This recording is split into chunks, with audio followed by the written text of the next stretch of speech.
It's week 8 already. I was just thinking about that. We're kind of finally into the middle of the season when it just seemed like we were just starting out. That always seems to happen. Like the first few weeks, like this is early in the season, and you like look up and we're like, yeah, we're like halfway through this. There is no halfway anymore. I know. Well, there is. It's just a halftime of game. Yeah, but it doesn't really seem like you're halfway. Well, we're at the about halfway point. No, just about, almost there. We're 7 out of 17. Okay, we're getting there. Halfway. It's 41%. Okay. It's too early for. I don't know. So you just want to write your halfway through the season stories. No, I'm going to do all that in the bye week. Makes sense. Yeah. Yeah. 2 more games till the bye week. Washington, Dallas. Trap game. Like on paper, this is a trap game, but I'm not sure it really is. We'll get to that when we hit on the matchups. This is the Eagle Eye Podcast presented by Nissan. He's Reuben Frank. I'm Dave Zangaro. Going to try to start reminding you guys off the top. Please do us a favor, rate and subscribe wherever you get your pods. If you're watching on YouTube, please click that like button and subscribe there as well. We appreciate all the kind reviews. We have a bunch to get to today. In a little bit, we'll start on Jalen Hurts' comments about his injury. That's not an injury. Don't call it an injury. It's something, but it's not an injury. We'll get to that. We want to talk about Sean Desai, Brian Johnson, maybe even Michael Clay. We'll want to leave Michael Clay out of the mix. We'll talk some coordinators. And then we have some matchups for Eagles Commanders. We want to look at we met Kevin Byard for the first time, give a little bit of thoughts about him. You've got some stats ready for the all-time Eagles win-loss record, which we were talking about in the last pod. You came ready with the ammo today, so we'll get into that a little later. But Jalen Hurts was at the microphone, his favorite place, on Wednesday. He was a little chattier than normal yesterday. He was, and I think he had some stuff he wanted to get off his chest a little bit in his own way, because a big topic of conversation stemming from Sunday night was about his knee, and it had a brace on it. He was asked a ton about it after the game, didn't want to say a lot. He obviously finished the game. And then on Wednesday, he's not even on the injury report, which means he was a full practice participant. He's going to play on Sunday against Washington, but his knee's not 100%. Right. And I mean, he's going to play. It's weird because like when he's so like contradictory all the time that if somebody suggested it's not that bad, he'd be like, well, it's obviously affected me. But if you ask how bad, he's like, well, it's not a big deal. Like he'll just say the exact opposite of where your question's going. But to me, the interesting thing was that he wasn't even asked about, he was asked, is this going to change the way you play? And he said, I don't know that I've ever been banged up as a runner. Everything has come from within the pocket. And I'm not paraphrasing, but I'm taking some extraneous words out.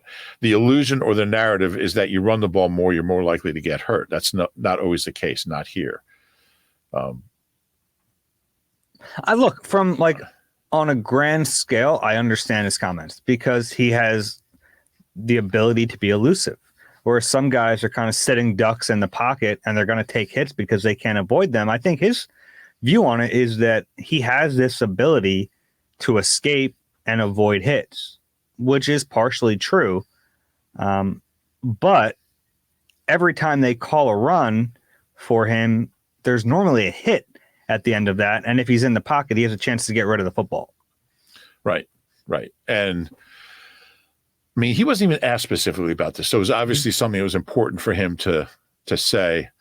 It's not true. Not exactly true. He got hurt last year in Chicago. Out of the pocket running. It was a serious injury. I think he said later, I think Super Bowl week, he said he probably should have come out of the game. Or he almost came out of the game. Probably should have.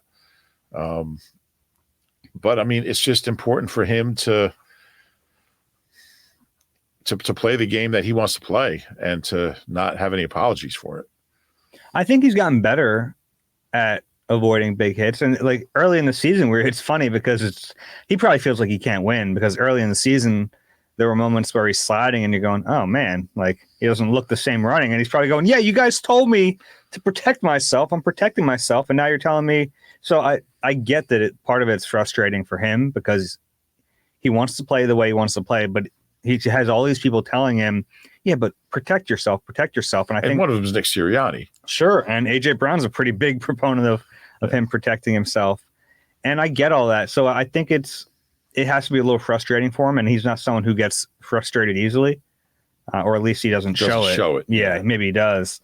But I did find that interesting that he made a point to kind of fight back against the notion that he's at more risk because of his style of play. Right. That was significant. Along the same lines, Nick said we're confident he'll be ready to go. But anytime these guys are working through pain and things like that, you're not sure. We anticipate him going. Yeah. I mean, he wasn't on the injury report. He's going to play. Yeah. The question is how he's going to be affected by it. And yeah, it was interesting. I think you asked him about like how restrictive is the brace. Yeah. And I'm paraphrasing. He said, well, it's not the brace. It's... No, what he said was the better question. Yeah. Roob is. Well, he didn't. No, he didn't say Roob. But the better question is, how was it playing with the injury? Then he didn't answer. He didn't answer that one either. Which is a fair, like that probably is the better question, but like it all goes, trying to get an answer. But it all goes together. He had already told us not to ask about the injury anymore. So he asked about the brace. That's all I'm going to say about the injury. So I asked about the brace. He said, well, the better question is what about the injury? Well, you told us not to ask about it. So you can't win. Yeah. I like that though. He told you not to ask about the injury, so you asked about the brace. Right. That's good. I was a little workaround. Yeah. Because you could tell the brace was it wasn't very big. It wasn't like one of those big bulky braces. It was inside the sock, which tells you how small it was. Like some of these big bulky knee braces are like, no missing them. Like there was a question as to whether or not he was wearing one, which tells you how small it was. Remember there was a basketball player at Temple named Granger Hall. He's a really good power forward from Clayton, New Jersey. Played on all those great Clayton teams coached by Tom Osborne, won a bunch of state Group 1 titles.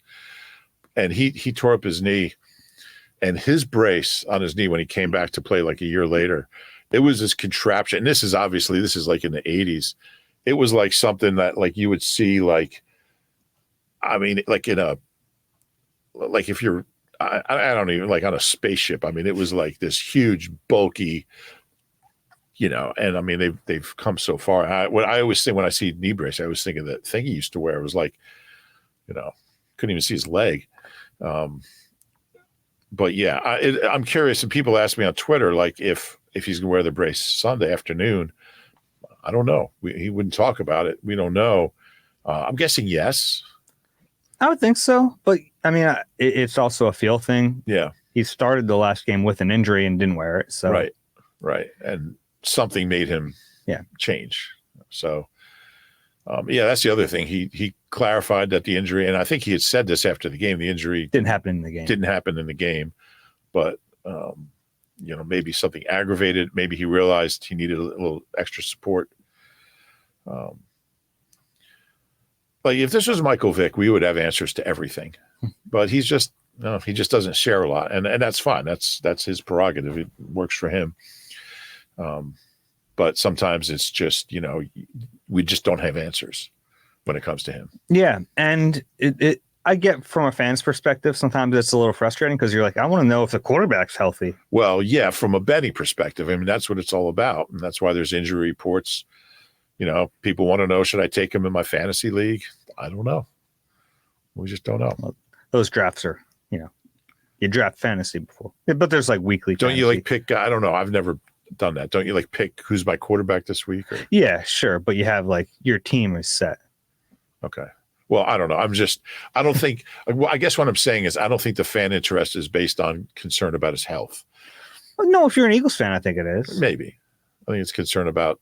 No, I think Eagles fans want to know if their quarterback is healthy. Yeah, I guess so. I think maybe I'll just. There are plenty of old school fans who just want the boys in green to win on Sundays. Are there? Yeah. Okay. Well, that's good to hear. Yeah. I'm sure you're right, but we just don't have answers. Yeah, I think he'll be okay this week. But it's something we'll monitor as he moves forward here. Yeah, and I mean, this is a defense that, and we'll get to the matchups in a bit, but it's a defense that can generate a lot of pressure and from a lot of different places. Yeah. So, got to get rid of the ball quick. Yeah, and he can do that. Sure. I thought he had a really good game. I did too. On Sunday. So much of the talk after the game was about his knee, but I thought he played really well in that game. And I think I wrote in my obs after the game, what really impressed me was the 3 drives after the pick 6. Yeah. Were touchdown, and then run out the clock. Super clutch. Yeah. And doesn't blink.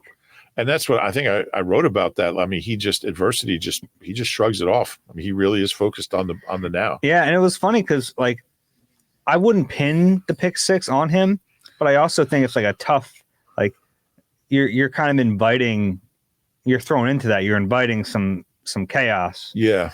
Yeah. And he was like, he was like, no, it wasn't me, which is fine. Like in that, like most of the time, like I think you want the quarterback to be, like take accountability, but his mindset there was like, bleep happens. I got to move on. Yeah. Well, but like in that case, like I kind of agree with his thought process. Like, as things happen, that was a weird bounce. Not on me. Let's get the next touchdown. I kind of liked it in that moment. Yeah, it was interesting to hear him talk like that. Because usually he's like, he puts, and he did at one point, he's like, they're on me, the turnovers are on me, but but like, you can kind of follow the thought process there, yeah, where it's like, you know what, we got to keep firing. Yeah. Things happen, weird bounces happen. Like we're doing fine.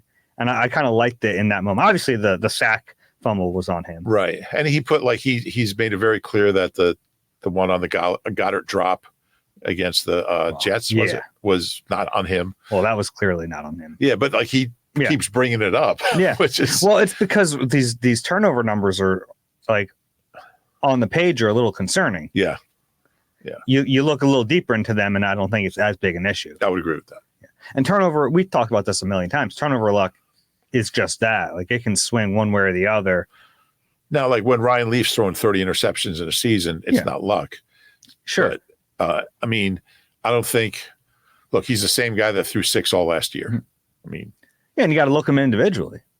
Yeah, it's over the course of a season. I think everything kind of balances out because there are balls that should be picked that aren't picked, and vice versa. And he had a bunch of those last year. Mm-hmm. Maybe not a bunch, but he had several of them last year. Yeah, so I think that kind of balances out. Same thing on defense too. It's like, sometimes you get those bounces to go your way, and sometimes they don't. Which is why, if one team is like killing in turnover ratio, all right, things are going to even out at some point. You can't rely on that. He's thrown what 8 of them. How many were really just bad decisions or bad throws? I mean, like the one in the corner of the end zone was just a great play by the corner. I don't even put that on him. He might have underthrown a little. I'd have to I don't know if I'll be able to remember all of them. But I'd say probably 4 of them weren't, are either like, what, the guy just made a great play or it was a fluke or so I'm not that concerned about him. Yeah, me neither. He's also thrown a touchdown in every game, at least one, which is interesting to me. Nobody brings that up. Yeah, it's true. The media's so negative. Oh, wait. I'm just not concerned about him. Yeah, I thought he played well. He hasn't had the big rushing numbers this year. I mean, he's had Rams. He had a ton of yards against the Rams, right? Yeah, 72 against the Rams. He hasn't gone over 50 in any other game. He had 47 against the Jets. Yeah. But you feel like it's there if he needs it. I don't think there's going to be huge rushing numbers Sunday. I know that. Mm-hmm. Although the guy, who knows, he'll surprise us. Yeah, he might want to prove that he's healthy. Yeah. Speaking of health, we don't have this on our little list here, but Reed Blankenship, a full participant in practice, so he's going to be back. It was a really short injury report. We've had all these Wednesday injury reports and these walkthroughs that have been like 20 players long, and I think sometimes that's a little – might as well throw these guys on the list. This week it was like, all right, no, we have a short injury list. We're doing all right. It was Milton with a heel. Yeah, Milton with the heel. Was limited. He was really limping around the locker room after the game. Milton's tough dude, though. He's played through injuries. He hasn't missed a game yet in his career. He's not going to miss a game. Yeah. He doesn't have to. He's a tough dude. They have a lot of really tough young players. Interesting. Yeah. I was thinking about this. Like, you have Milton, who hasn't missed a game. Devontae Smith, who has played through a ton of injuries. He's never missed a game. Had the hamstring, and even like him last week was like, I'm playing. What do you mean? Of course I'm playing. Landon, young player who's been banged up, doesn't miss time. They have a lot of those. Yeah, that's interesting. I think it comes from, look, if you're on a team with Kelsey and Fletch, as tough as anybody we've ever seen, like, what are you going to say? I'm not playing because I have a sore heel? Yeah. It's part of the NFL is like learning how to play through stuff. Yeah, it's true. Bradley Roby's shoulder did not participate was listed as a did not participate on Wednesday.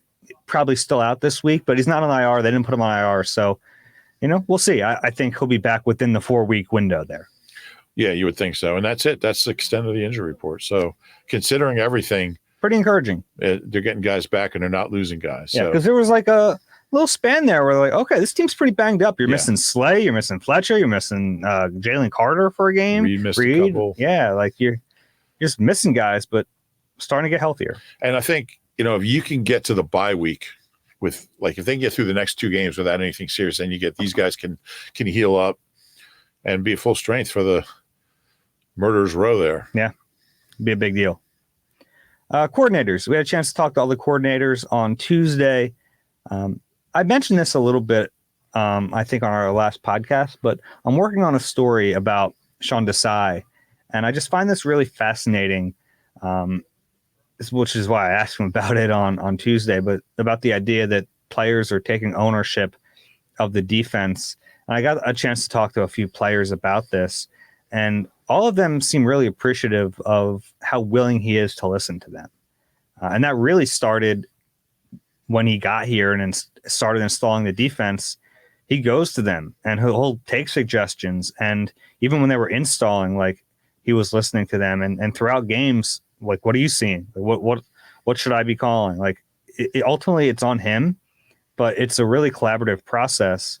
And I think it matters.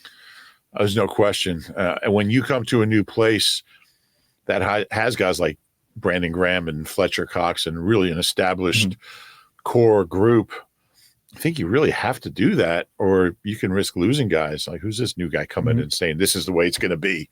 And I hate to always make it a this guy or that guy, but you remember in the last DC's tenure, like the first year he was here, he lost buy-in from Fletcher.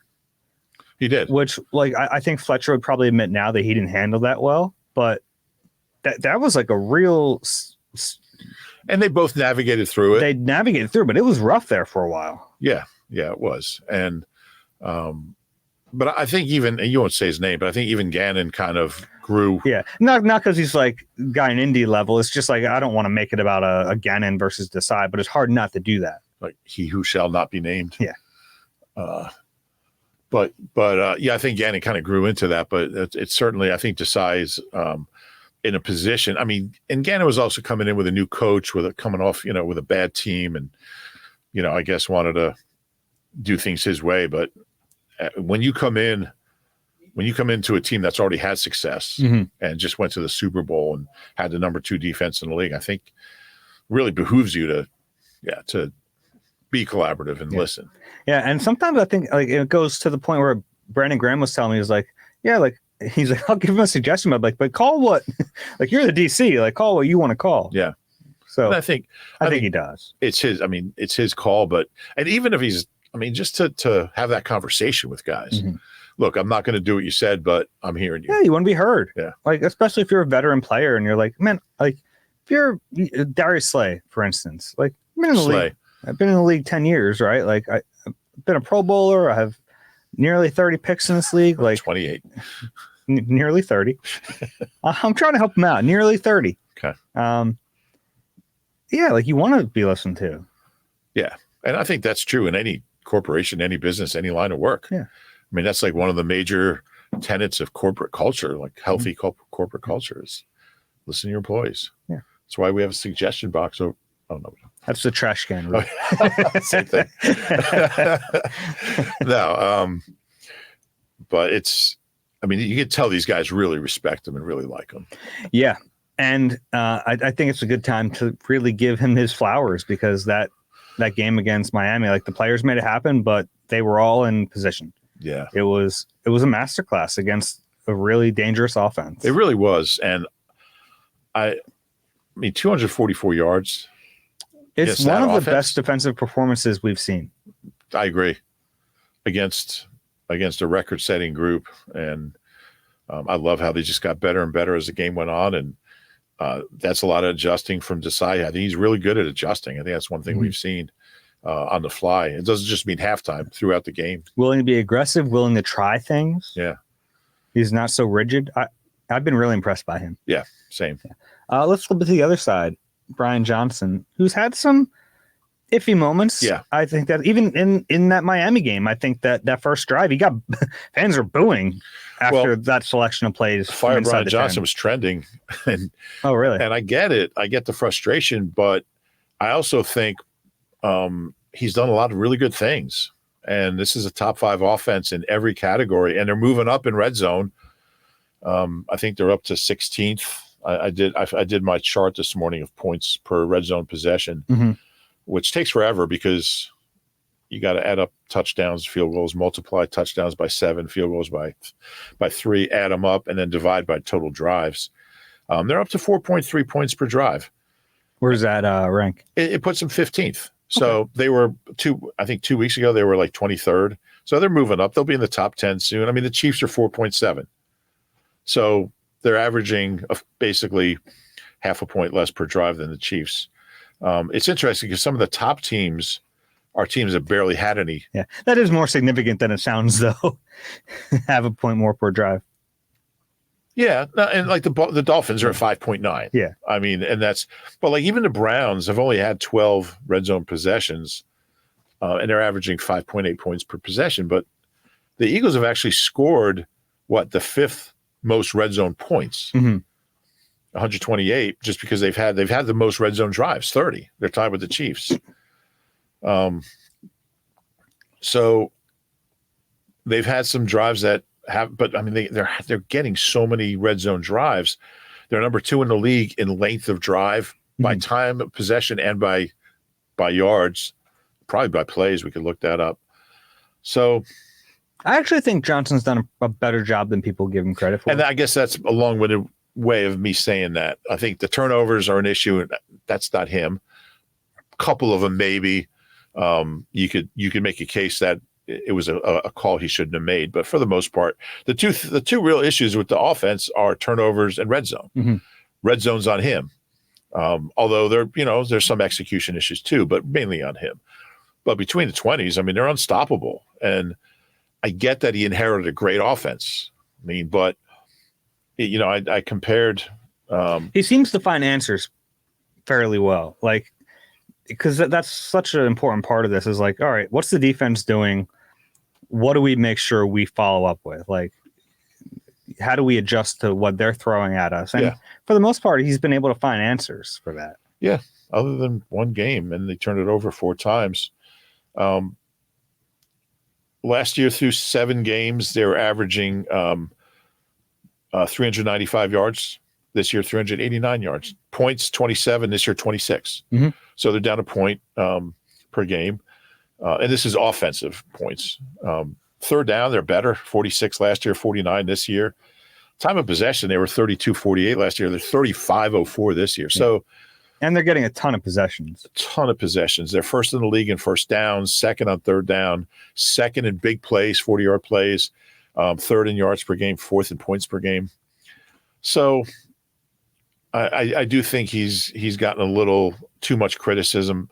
Look, it's not a perfect product, and I think he'd be the first to tell you that. But this is a guy who's never done it before. He's never been an OC in the NFL. In the NFL, yeah. And I see a lot of good things.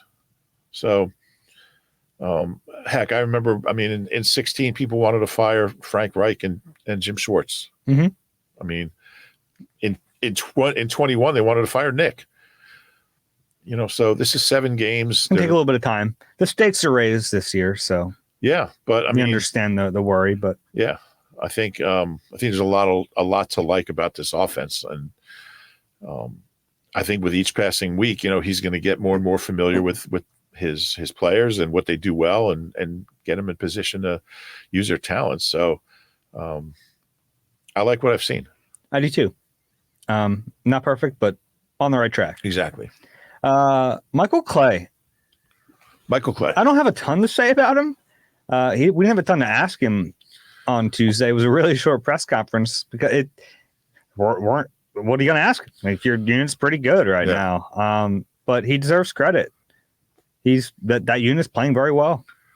They are really in all phases. Coverage has been really good. Yeah, by most metrics, they're near the top of the league. I think they've cleaned some things up, and they have some good young players on that side, like Keely Ringo and Eli Ricks, Sydney, Josh Joe, like all those young defensive backs are playing big roles. They had Patrick Johnson inactive for the last game, that was and they interesting. still had a good special teams day. Yeah, there's really nothing to complain about. No big returns lately. Yeah. Certainly that Miami kid's capable. I mean, he had one decent one, but they kept him under wraps. And look, I was very vocal about, I thought they needed to change. I thought the Eagles needed to change at that position, but he's been very good this year. Yeah. He's really helped Jake Elliott kick good. I don't know about that. I don't know if he gets credit for that, but yeah. Yeah. I mean, like, Tyler's kind of the guy with the kicker, but, and I think Nick deserves some credit for, he's always going to, I mean, he showed belief in Michael Clay when I certainly didn't. A lot of people didn't. I really didn't think he was going to survive the end of last year, especially after that return in the Super Bowl that pretty much derailed their season. But he's still here and he's doing a good job. Yeah. All right, let's take a break. We have some matchups and some other fun stuff on the other side. You deserve a car that thrills you, a car that puts goosebumps on your goosebumps. At Nissan, we've got everything from turbocharged SUVs to 100% electric vehicles that'll make your heart beat faster. Experience the thrill for yourself and shop your local Nissan store and nissanusa.com today. Catch all the sports action and more at Rivers Casino Philadelphia. Whether it's the money line or the pass line, there's something for everyone in a great sports book. Rivers Casino Philadelphia. Philly loves a winner. Gambling problem? Call 1-800-GAMBLER. In the Commanders, it's time for matchups. I feel like we just did this. We did. Wasn't that long ago. And that was a really close game, an overtime win for the Eagles. Jake Elliott played hero in that one. The Commanders play the Eagles tough. Yeah, they always do. Yeah. They always do. Not many other teams they play tough, but. No, that's true too. And, maybe because it's a division game, but then you see them against the Giants. That's a division game. And pretty bad. Yeah, but they look really bad. I can't really figure them out. They have some good players, especially in that D-line. Yeah. McLaurin. The young quarterback's done some good things, but sometimes he looks overmatched. So they're tough to figure. I mean, he played well. Howell played well in the first game. He did. Probably his best game of the year. Probably. Against the Eagles. Let's go through some matchups when the Eagles are on offense. Sua Opeta, probably his last. Sua Opeta, probably his last. Sorry. Probably his last start. Cam Jurgens, we've seen him walking around the locker room. He looks pretty good. Yeah. Now, that's different walking around than playing football on a foot that was injured, but I think he'll be back next week when his window opens. Sua's done some good things, coming off a rough game against Miami, and this is a really good interior bunch with Jonathan Allen and Deron Payne. Yeah, it's a big challenge for Sua and for that whole O-line. Look, Washington doesn't have a whole lot of ways to beat you. Big plays to McLaurin and, through that D-line. So if you can neutralize those two things, and I think Slade's done pretty well against McLaurin. Hasn't always shut him down, but he's kept him under wraps for the most part. And if you can neutralize that D-line and just keep him from taking over the game, you're going to have a pretty good chance to win. Yeah, and my other matchup here was Jordan Mailata against Chase Young. Yeah, who's played really well. Who's looking good. He's looking like that first-round pick. Yeah. Pro Bowler as a rookie. He's starting to look like that again. He had some injuries the last couple of years. They kept him off the field, and I think there was some questions about his effort and whether or not he really wanted to be a great player. But he looks really good this year, and he really rushes from the defensive right. No snaps on the other side. He is strictly on one side of the football. So it's going to be him against Mailata in this game. He's played really well. Yeah, Mailata's quietly having a very good season. Gets overshadowed by Kelsey and Lane, and he's playing well. Yeah, I think that's exactly it. You have a Hall of Famer and a potential Hall of Famer. By the way, on the TV broadcast, they called Lane a Hall of Famer, future Hall of Famer. That's half the battle.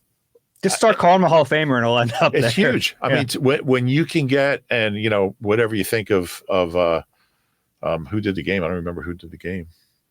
It was Sunday Night Football. Yeah, Collinsworth, I think, was the one who he didn't qualify it, a likely, a probable, He said, "Yeah, you have a future Hall of Famer on the right tackle and a Hall of Famer at center.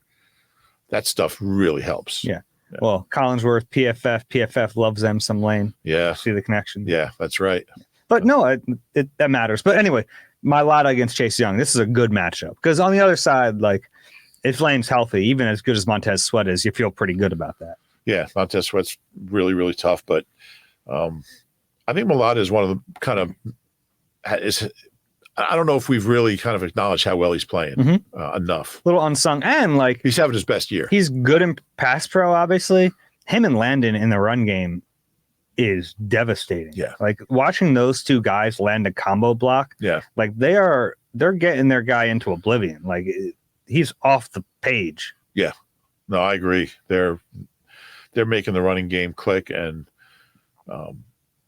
I mean, when they get Cam back, I mean, that O-line, assuming Lane's healthy, they're going to be very, very tough. But they are anyway. They're going to need to be Sunday. But I'm glad we brought up Jordan because, I mean, I think I wouldn't say he's underachieved in his career, but he's never really put together. I don't know if he's underachieved. Considering he never played college football. That's not what I mean. He's a 7-round pick who never played football. I guess from where he was, like his first couple of years as a starter, he never made that big jump. Yeah. But I think he has this year. I think he has. I think he's playing at a Pro Bowl level. I do too. And that was always the question. It was like, at what point is he going to plateau? But with his athleticism, with his ferocity, I think he has a chance to be an all-pro caliber player. Yeah, I think he's played at that level. I mean, I haven't looked at all the left tackles, but I think he's a top 5 left tackle right now. I think that's probably fair. I don't know if you've heard of this guy, A.J. Brown. Ring any bells? He's with the Titans? He was, and then they traded him for some reason. Oh, yeah. Yeah, Eagles got him. Yeah. He's playing really well. Yeah. And he played really well against the Commanders the last time. Emmanuel Forbes. If I were Emmanuel Forbes, I would have marched into the DC's office and said, "What the heck, dude? I'm a 100-pound rookie. You got me out there dealing with A.J. Brown all game." He had 175 yards, 2 touchdowns against the Commanders. Since then, Forbes has pretty much been benched. Yeah. I hope he bounces back from that. That was a rough spot. He's going to be a good player, I think. I don't know. Yeah. He's 166 pounds at the combine, so don't love that, honestly. But I mean, he's talented. I like the way he kept battling. He did. It didn't go well, but he kept battling. So I think with cornerbacks, that's a big part of the battle too. Mm-hmm. Yeah, young cornerbacks. Yeah, that was really nice. Darius Slay had some nice words. Slay. Yeah, he had some nice words for him. Yeah, he did. Just he's like, I got benched too when I was a young player. Did he? He said that. I didn't follow his career as a young player, but he said he did.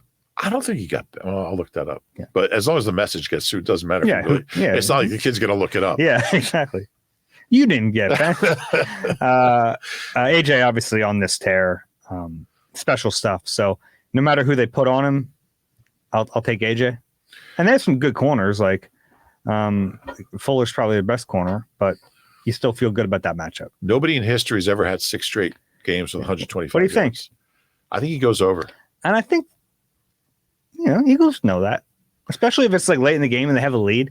Like that was something like offensive coordinators know. Yeah, I just don't know if it's Nick's style to, like, if they're up 21 or up 17. You're not going to like force it. But if he needs one catch for 10 yards, he's going to get it. He's going to get it. Yeah. Maybe take a knee. Yeah, it's remember that old. Ever see that Gronk clip? He needed one catch to get a $1 million bonus. Oh no! And Brady got it for him. Yeah. Yeah.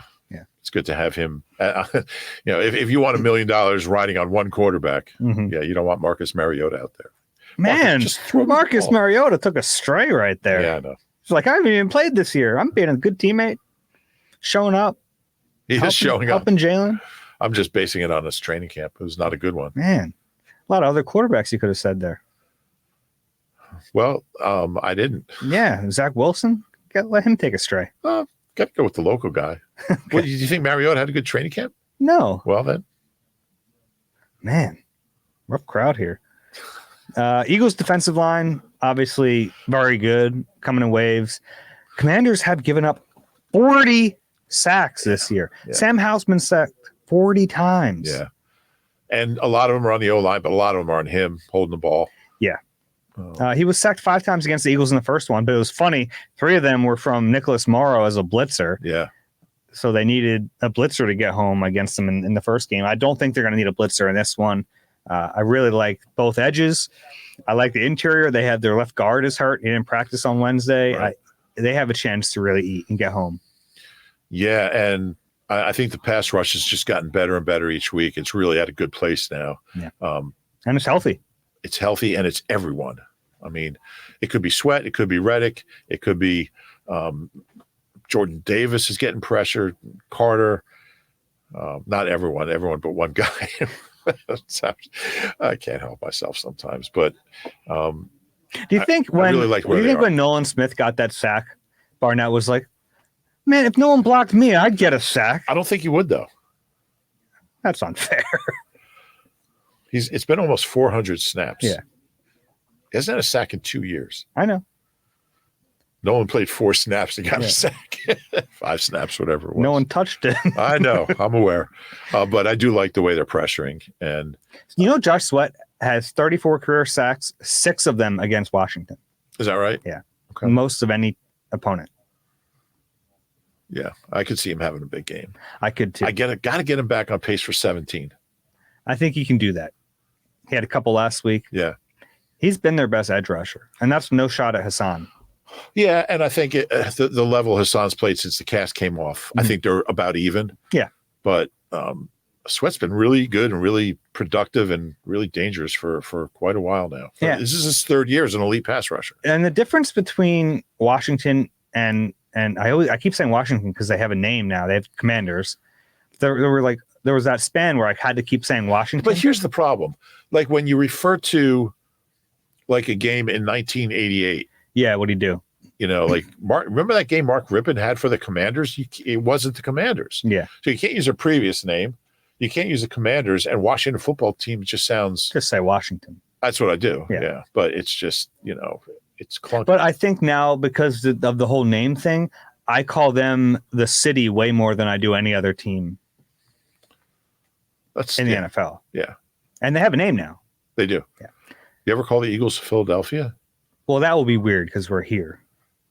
Yeah. That would be weird. Yeah. I try to avoid that. Calling them Philadelphia? It's calling any team city, like, Seattle bounced back with 21 points. Really? Yeah. Why? I just like the team names. Okay.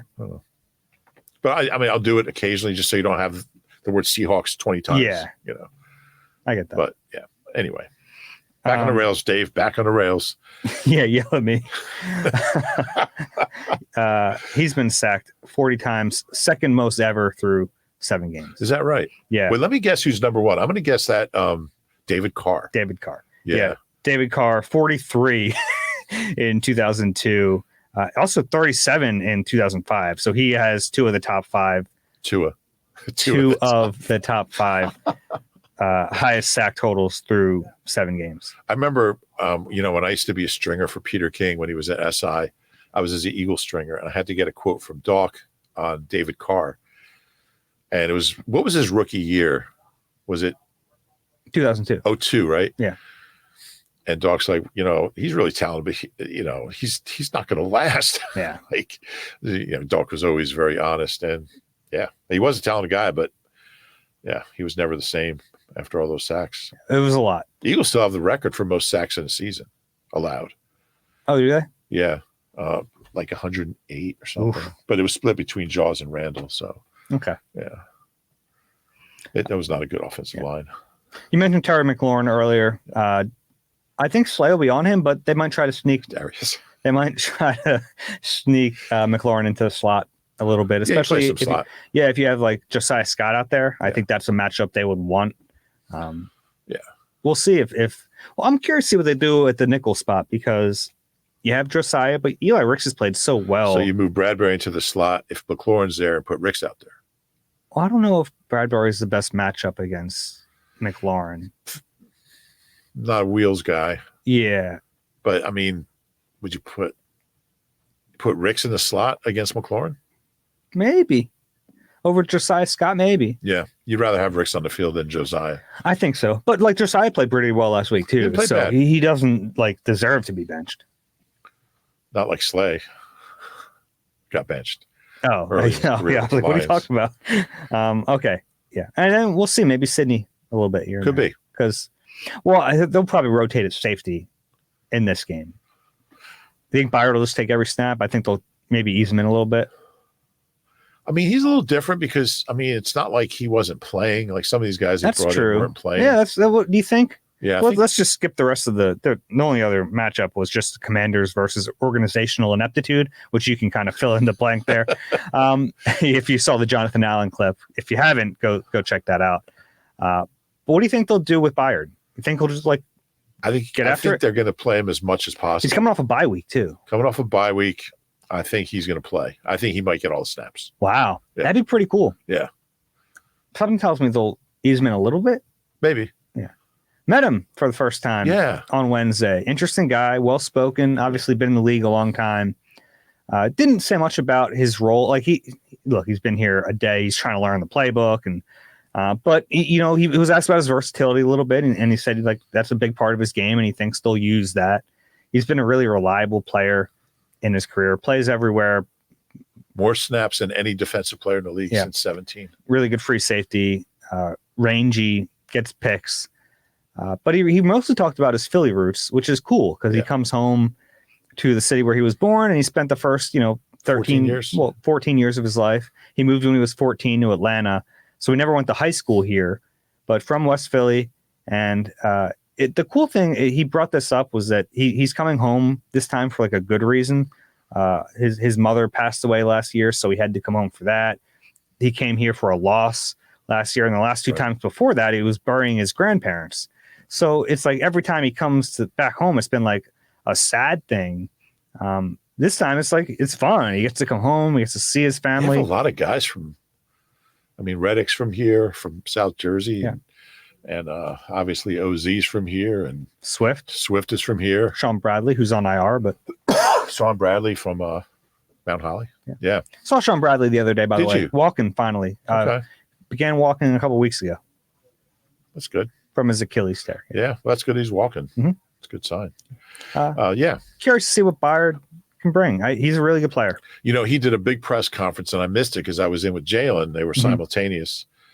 And I had something I had to ask him, and I felt really bad going back up to him. He's still in his locker just sitting there. And I said, I know you did a big press conference. There's just one thing I want to ask you. It'll take 30 seconds. He's like, yeah, whatever you got. And like a lot of guys wouldn't. Yeah. Like, hey, I already did. I'm sorry. I already did. He's also not sick of us yet. Yet is the operative word. But, I did a story that ran today just on how this team embraces new players. And they've had, between Roby and Byard and, they certainly Julio comes in. All guys coming in the middle of the season, that can be tricky because every new guy means somebody's losing reps. Somebody is going to get cut from the 53 probably. And he was really good about the topic. He said, I got here, I think I shook 100 hands in my first few hours here. And he said, look, I know Reed, from Middle Tennessee. I know Slay. He said, but what the really cool thing was that guys I don't know came up to me. Fletch came up to me and welcomed me, and BG came up to me and welcomed me. He said, I everyone made me feel at home. Everyone made me feel like I was an Eagle, and he had a big smile. He just was smiling. And you go from what are they 2-4 to 6-1. 2-4, about to start Will Levis. Yeah, 2-4 to 6-1, and it'll be interesting to see how he plays and if he's here. If they tear up his contract and try to keep him for a couple of years. Yeah, I wouldn't be surprised. Wouldn't either. Yeah. So good guy. It was good talking to him. You have your numbers ready? I do. We brought it up on the last pod that the Eagles are nearing the 500 mark in relative terms. They've been playing football a long time. Yeah. And you've been around for most of it. You know what? I've covered more of their winning seasons than I haven't. Oh, wow. Isn't that interesting? Yeah. Because they've had more winning seasons since 89 than from 33 to 88. It's the Roob effect. Well, here's the interesting thing. All right. Winners get around a winner and it rubs off. So the Eagles' first season was 1933. They lost their first 3 games. They were 0-3. But then their next 4 games, they went 3-0-1. So they're 7 games into their existence, they're 3-3-1. The next week, they lost to the Packers 10-0 at the Baker Bowl, which is up at Broad and Lehigh. It's not there anymore. It was at Broad and Lehigh. I think there's an auto parts store there now. They lost to the Packers and fell to 3-4-1, and they've never been back to 500 since. So their worst record came 5 weeks into the 87 season. They were 288, 385, and 24. They were 97 games under 500. For their existence, and that's the farthest under they've ever been. The next week, they beat the Cowboys at the Vet. Once used to be there, and they won their next 2. And then in '88, they went 10-6. Then they went 11-5 and 10. So they kept climbing. And the funny thing is, I started covering the team about 2 weeks after that low point. So I started like week 10 of '87. So since week 6 of '87, they're 331, 246, and 23, 85 games over 500 since '87. So that puts them at 619, 631, and 27. These numbers didn't add up until like the 12th time I did this. So they've gone from 97 games under 500 in '87 to just 12 games under 500 this year. So let's say they go 7-3 the rest of the year. They'll be 8 games under going into next year. So if they go 13-4 next year, they'll be a winning team in their history by the end of next year. More likely 2015. Yeah. But 2025. 2025. That's a really good correction. But it's going to happen. I like that you don't know what year it is. I know. I really. Well, it's not. No, it's not. We're talking about a different year. I know what year this is. Yeah. But you need one to get to the other. I understand that. But in any case, 2025. But it's pretty cool. It's pretty cool that it took the time to. I'm stupid enough to figure this all out. But can we plot this on a line graph? Yeah. Be fun. Sure. Yeah. We'll have that ready in a couple years when they go over 500. We have some time. You got the art department. You got 2 years to work on this graphic for us. Here's a million numbers. Really. But it is kind of cool. And it's going to happen because you look at the health of the franchise and where they are, personnel, GM, owner, quarterback, coach. It's going to happen. They're going to be a winning team. They'll be 500 team for the first time in 90. By then it'll be 93 years. Wow. Yeah. It's pretty cool. Yeah. Last thing I have on my list here, we don't have to get into this too deep, but it hit me the other day that A.J. Brown might go down as the greatest trade in Eagles history. Yeah.